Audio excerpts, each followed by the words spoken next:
Então, como eu diria, enquanto o Fernando Henrique representa assim, o ápice desse projeto de desenvolvimento subalternizado e de desmonte do Estado, né, como forma de resolver o patrimonialismo do Estado, esse é um projeto que não é inédito no Brasil, não só teoricamente como politicamente. A Primeira República foi isso, né? A prevalência das oligarquias, a prevalência do interesse regional, né? A organização dos partidos de forma familística ou clânica, como diria Oliveira Viana, é uma expressão de uma compreensão liberal econômica de como deve ser organizada a vida política brasileira. Já a Primeira República é um exemplo também programático disso. O Pacto dos Governadores, organizado intelectualmente pelo Campos Salles em 1902, já é um sinal claro de como o programa das classes dirigentes brasileiras é a reprodução desse projeto de organização livre ou quase livre das forças econômicas. A Primeira República é isso. Só que o Brasil tem um problema. O Brasil não é América do Norte. Tá? E esse projeto, que é um projeto, como eu disse, que pode ser inclusive vinculado a um dos mais nobres pensadores políticos da modernidade, que é o Alexis de Tocqueville, é um projeto que pode gerar interesse bem compreendido ou coisa pública nos Estados Unidos. Tá? Mas que, implantado no Brasil, é um projeto que reforça o familismo, os clãs e o latifúndio. Então, quando Tocqueville aterriza no Brasil como um projeto político, né, vamos, através da vida associativa, produzir interesse público, o que é que a gente vai ver? Os grandes donos de terra se organizando para defender os seus próprios interesses. Não se cria espaço público com isso. Tá? Então, a armação da vida política brasileira desde o início do século XX é marcada por essa disputa. Tá? Esses indivíduos que se compreendem como senhores do processo político, porque são senhores do processo econômico, tá? E os indivíduos que compreendem a necessidade de construir uma contraposição ao poderio econômico que diga respeito à ascensão política das classes trabalhadoras a um local de protagonismo. Tá? Essa, por exemplo, é a luta do Partido Comunista. Tá? Não de forma tão clara como eu estou dizendo agora, porque obviamente estou dizendo isso depois de, sei lá, 90 anos do Partido Comunista. Tá? Mas, obviamente, que o projeto que vai colocar na berlinda a Primeira República é o projeto dos anarquistas, do operariado fabril organizado nos anos 20, já ambicionando participar do jogo político. Tá? O Estado brasileiro faz uma torção em direção à ditadura, porque a ditadura era a solução constitucional da maioria dos países da Europa para blindar o poder político da ascensão dos trabalhadores organizados. Então, você vai perceber já nos anos 20 e 30 a ascensão do fascismo, a ascensão do nazismo como o quê? Como antídoto político, constitucional e institucional, chancelado pelas faculdades de direito, chancelado por todo mundo, para dizer o seguinte, os trabalhadores são cidadãos, tem que melhorar a vida dos trabalhadores, porque senão os caras entram em convulsão. Tá? Mas eles não podem participar como lideranças produzindo as decisões políticas fundamentais, tá? Porque por vários motivos. Tá? Aí vão ser as teorias da irracionalidade das massas. Gustavo Le Bon, Jorge Sorel, Gabriel Tardi, um sem número de autores, desde o final do século XIX, vão dizer que as massas são ignorantes, as massas são irracionais, que elas não podem, portanto, compreender a racionalidade parlamentar do processo de produção das normas sociais. Tá? Então esse pessoal só entende o quê? A linguagem da emoção, a linguagem do coração. Por isso que eu preciso de um líder carismático. Tá? Então, um líder carismático coloca as massas no processo político, mas de forma subalternizada. Tá? Então, algumas soluções vão começar a se cristalizar na passagem dos anos 20 para os anos 30, como, por exemplo, a organização de partidos de massa com base na liderança carismática, as soluções de natureza corporativa, porque as corporações econômicas organizadas a partir dos interesses econômicos de classe, elas participam do jogo político, mas elas não decidem. Elas ficam numa posição também subalterna. Então, o processo de rompimento com o modelo oligárquico, com o modelo coronelístico da Primeira República, é um rompimento que se dá, por um lado, pelo processo de complexificação da vida econômica brasileira, pelo processo de industrialização, pela decadência da produção do campo, agrária, mas também se dá pela ascensão política dos trabalhadores, dos sindicatos que se organizam no Brasil. A reação ao modelo político da Primeira República é uma reação anti-oligárquica, centralizadora, ditatorial, que tem como corporativo, que tem como objetivo dar uma resposta ou apaziguar esse operariado com sede de direitos e com sede de poder, dando direitos, mas tirando poder. Então o Estado Novo é isso. É um Estado que ele é predominantemente social, direitos sociais, CLT, férias, 13º, carteira de trabalho, sem direitos políticos. Muito poucos direitos políticos. Sem governador de Estado, intendente. O Vargas representa esse modelo que burocratiza a máquina pública, que urbaniza o processo econômico brasileiro, que socializa no sentido de direitos, que permite uma inclusão social até então nunca vista, quer dizer, direitos de cidadania não são universalizados porque o campo não é atingido, o que se chama na ciência política de modernização conservadora. Eu preservo as prebendas e os privilégios das classes rurais, mas eu modifico a estrutura social e política nos centros urbanos. Eu modernizo a cidade e não mexo com os privilégios rurais. Então você vai fazer o que aí? Você vai dar um gás, uma sobrevida para os interesses do latifundiário, isso vai ser representado pela UDN, e você vai, por outro lado, permitir a organização política das classes trabalhadoras, o PTB do Vargas é isso, sem que, contudo, isso signifique a ascensão política das classes trabalhadoras. Elas vão estar acalmadas, vão estar submetidas a uma regra que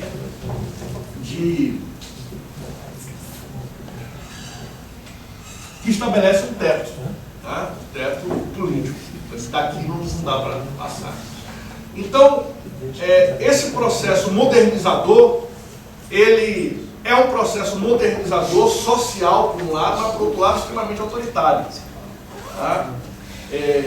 Esse processo ele se reproduz de uma forma um pouco distinta durante a ditadura militar, mas ele permanece como um horizonte de sentido. Muita dificuldade de socializar o campo, e muita dificuldade de compreender a necessidade universalizar direitos políticos. Né? Então, uma estrutura hierárquica autoritária da política, né? Que vai, assim, ser o elemento configurador da do nosso momento político contemporâneo. Né? A gente não vai ter grandes novidades para além da ascensão política dos sindicatos, só do sindicalismo, do novo sindicalismo brasileiro dos anos 70. Né? Com a ascensão do PT, né? Com a organização da CUT, de algumas centrais aí fundamentais. Mas você está vendo essa novidade, né? Disputar espaço ante uma configuração social tradicionalmente autoritária. Tá? Então, quem se lembra, vocês se lembram do Lula candidato em 89, do Lula candidato nos anos 90, tá? Que o principal argumento, né? O principal argumento contra a candidatura do Lula, qual que era? Que ele era ignorante. Que ele não sabia governar, porque ele não sabia ler, porque ele era analfabeto. Tá? Então,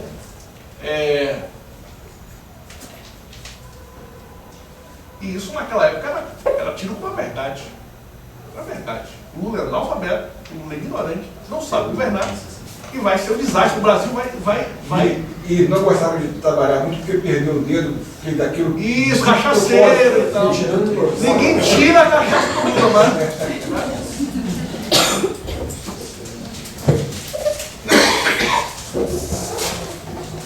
Hoje, nós estamos percebendo a herança assim, desse processo que de alguma forma se afunilou.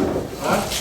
Nós temos aí já o Lula ex-presidente chancelado pelos seus governos, o primeiro, né, o segundo, governos Lula de grande sucesso econômico. Eu acho que esse é um outro traço importante do andamento político do Brasil, que é o fato de nós termos uma forte ligação histórica com o Segundo Império Brasileiro. Né? Nós tivemos um exemplo histórico brilhante de um homem de ação fora do padrão, que foi Dom Pedro II. Né?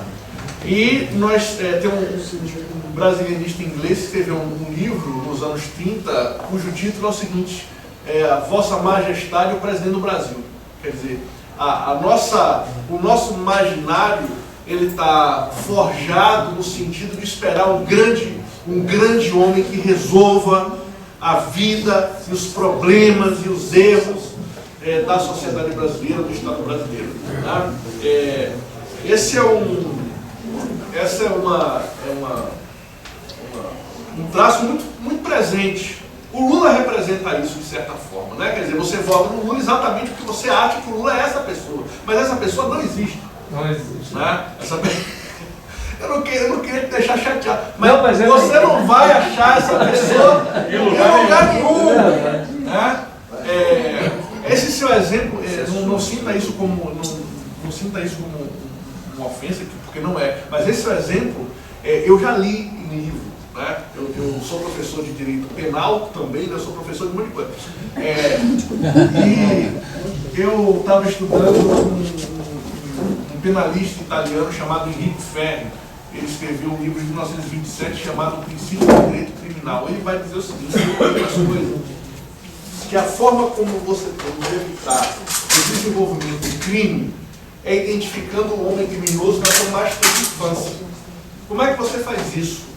Você desenvolve elementos de profilaxia social. Você pega os médicos do Estado e coloca esses médicos para examinar as crianças nas escolas públicas.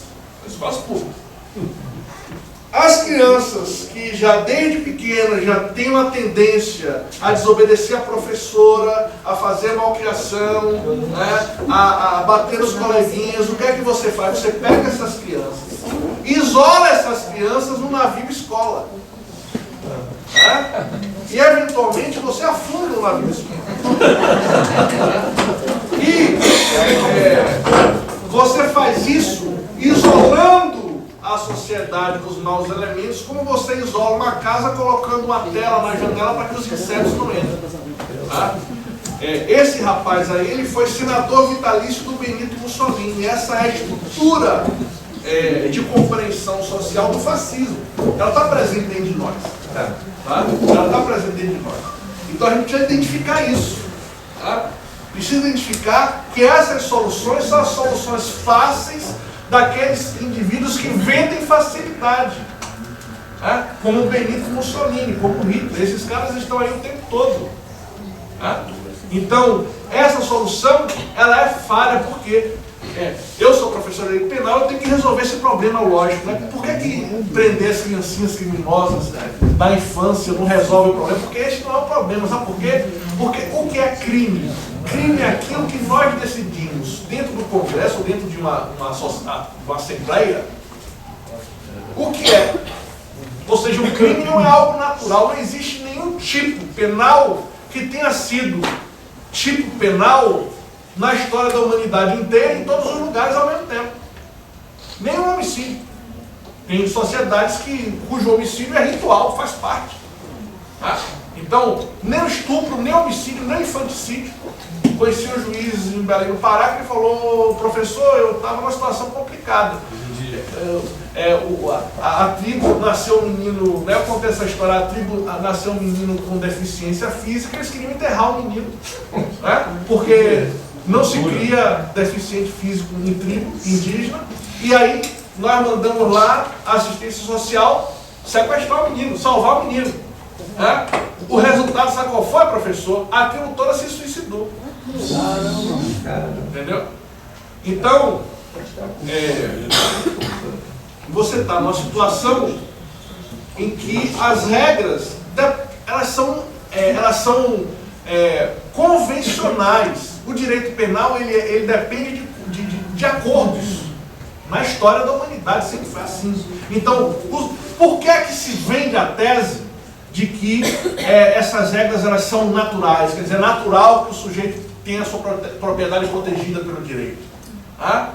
Então é outra história, eu posso falar disso horas. Né? Mas, obviamente, com a ascensão da burguesia no século XIX, quando os burgueses na França, em especial, ganham a Revolução, né, eles antes estavam com a tese de que todos unidos vão, né, liberdade, fraternidade, igualdade. Quando eles chegam no poder, eles se sentem historicamente privilegiados. Quer dizer, a nossa classe que ganhou o processo histórico de civilização. Nós somos diferentes. Quem é que é diferente da gente? O povão. Então, nós somos bons, os brancos, e aqueles que são negros, pobres, eles têm um problema, né, não só histórico, de desenvolvimento, inclusive mental, né, mas eles têm uma dificuldade de se adaptar às nossas leis, que nós estamos fazendo para nos privilegiar. Então, neste momento histórico, isso aí, né, são vários assim, as provas empíricas de que é assim que aconteceu mesmo, porque, né, um monte de livro fala isso, e você lê a legislação da época e foi assim mesmo que o negócio se deu. Nesse momento histórico, a burguesia estabelece a lógica de que a criminalidade ela deriva de um problema biológico, psicológico, de desenvolvimento da espécie humana. Algumas pessoas não são tão desenvolvidas como os burgueses. Tá? E se cria, e se utiliza do discurso científico para chancelar essa lógica, que é a lógica da exclusão pelo direito. Né? Ou seja, eu identifico como criminoso aquele criminoso, independentemente da idade, do que ele fez, não precisa nem ter feito nada. Tá? Então, quer dizer, eu fui estudar, né? Eu gosto de ler meus inimigos, né? Então fui ler os fascistas, os nazistas, li muita gente. Esse pessoal naturaliza uma coisa que não é natural, que é política. Tá? Então, obviamente que essa lógica aqui, eles são os ladrões e nós somos os vestais, tá? Essa lógica colonialista, é a lógica do dominador. Tá? A lógica que o Lula ignorante não tem condição de governar. Por quê? Porque ele representa uma parcela da população que foi educada para se ver como ignorante, incapaz de governar. Né? é a reprodução da lógica elitista. Tá? Eu vou falar dos autores elitistas, é outro semestre de aula. Tá? Outra coisa para falar disso. Então, o ponto que eu queria chegar é tentar um pouco problematizar e colocar para a gente debater essa conjuntura de hoje como sendo um epifenômeno, como sendo um desenvolvimento bastante previsível, tá, da história política brasileira, no sentido que este é o momento que finalmente pode-se dizer que as classes subalternas organizadas politicamente chegaram ao poder. Isso não vai dar certo. Né?